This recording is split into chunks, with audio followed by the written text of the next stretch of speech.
Hey, welcome back, subscribers, to my world of stocks. Today, we are going to talk about a stock that I pretty much always buy at its current level, right under $100 a share. And that is, of course, Disney, ticker symbol DIS, a stock that's been heavily beaten down, heavily criticized, and heavily shorted by the bears. But although I agree with many of the criticisms, I think some are definitely fair.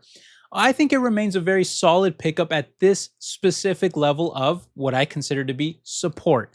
And I'm going to explain exactly why I feel that way right now. So, pulling up the stock chart here, what we can see that under $100 a share, that's a level that first off, it rarely ever trades at, but when it does, really two things always happen. Now, first off, it almost never goes much lower than this. I mean, this is a level that throughout recent history, you're almost guaranteed to be sitting at the very floor here with tons of support. And number two is that it almost always bounces back up by around 20% or more. Now, that's not to say that it'll stay up there. In fact, I think anyone that's been like swing trading all of this volatility has probably made a lot of profit on it because of just how rocky it's been, how shaky it's been. But regardless, I choose to stay invested for the longer term with a cost basis under $100 a share, and that is for a few different reasons. Number one, the valuation is just dirt cheap here for what is, in my opinion, still the best media business that money can buy out there in the market. As the stock has already crashed by more than half its entire value from the top, that's left their PE ratio at about the same level as the sector despite giant market dominance and at a whopping 45% lower level than their own 5-year average. In other words, the market generally trades this stock for much higher levels than where it is today, and it's really shown to be more than willing to do that, to trade it at much higher levels. So we know it's a level that it can easily get to. In fact, that 5-year average would be close to double the valuation that it's at today. And I fully believe that it deserves to be trading up there, and I think it'll reach those levels again in the future. So, how did we get to these basement level prices in the first place? Well, the biggest drag on Disney's business has been really by far their ties to legacy cable with their TV network properties like ABC, ESPN, where even though cable is widely considered a dying medium, those networks still generated around 10% of the company's total revenue and an even larger 17% of their operating income during all of last year. And therefore, Wall Street continues to punish the stock because of these secular declines in cable TV that force the rest of Disney's other growing segments to work twice as hard just to help offset those declines. On top of that, Disney operates a very capital intensive business where it costs really billions of dollars to maintain all these, giant physical theme parks and build these brand new, monstrous cruise ships and constantly produce high-end box office content, what they generally spend the most on than anyone else. And because of their heavy reliance on consumer spending, well, Disney is often thought of as a bit of a cyclical stock as well, which correlates with some of that volatility that I showed you earlier in the stock chart, where in times of macro uncertainty or inflation or other economic headwinds, well, investors panic that families will cut back on spending, like taking expensive, theme park or cruise ship vacations. And so when you combine all of these headwinds, it can be understandable why such a dominant leader is crashing so hard in price. However, this would be very short-sighted in my opinion to ignore all of the underlying potential that is still there. Like for example, what I view as the biggest growth engine right now for the future of entertainment is easily streaming, where for the longest time the market valued Netflix even higher than Disney as the pure play almost kind of gold standard of the industry. And to be fair, I still see quite a bit of potential in Netflix long term too, but you have to keep in mind that Netflix shares are currently down around half of their value this past year too, and it's mostly because their growth has been slowing down. But not only is Disney much larger and more diversified, but their streaming growth has actually increased during the same time too. Last quarter, for example, their subscription streaming revenue grew by 13% year over year, which was even higher than the 11% growth that they saw the quarter before that. And even better, their subscription fees shot up by an even larger 16% too.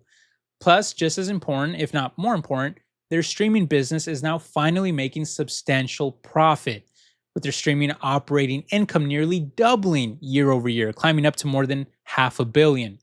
Now, they do report earnings again soon this coming week, but if they are able to maintain some of that momentum, I don't see any reason why the stock shouldn't climb higher too, especially at a time when the market has been punishing the biggest streamer in Netflix for slowing down, while Disney's is actually getting faster, leaner, and significantly more profitable. Yet it feels like the market is completely ignoring all of that. Now, reason number three, the strong moat from brands, content, and even theme parks, where Disney still remains among the biggest box office leaders, usually topping the charts in most years. In fact, over the past 2 years, out of the 7 movies that cleared $1 billion in global ticket sales, Disney actually produced 6 of them. And the only one that wasn't a Disney movie was a Chinese movie that, outside of that country, most people probably never even heard of. I didn't know about it myself.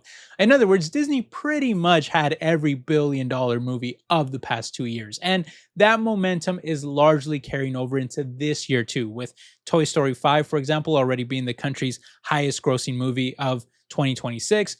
And all these blockbuster hits really, they later end up feeding the streaming platform too. Because if you didn't go out to see them in the movie theaters, well, you might just end up streaming it at home. And that's really where I think Disney's flywheel really comes into action here and shows all the promise, where these giant hits later feed directly into not just their streaming services like Disney Plus and Hulu, but also into their own consumer products and even their theme parks and resorts and cruise lines for many years to come.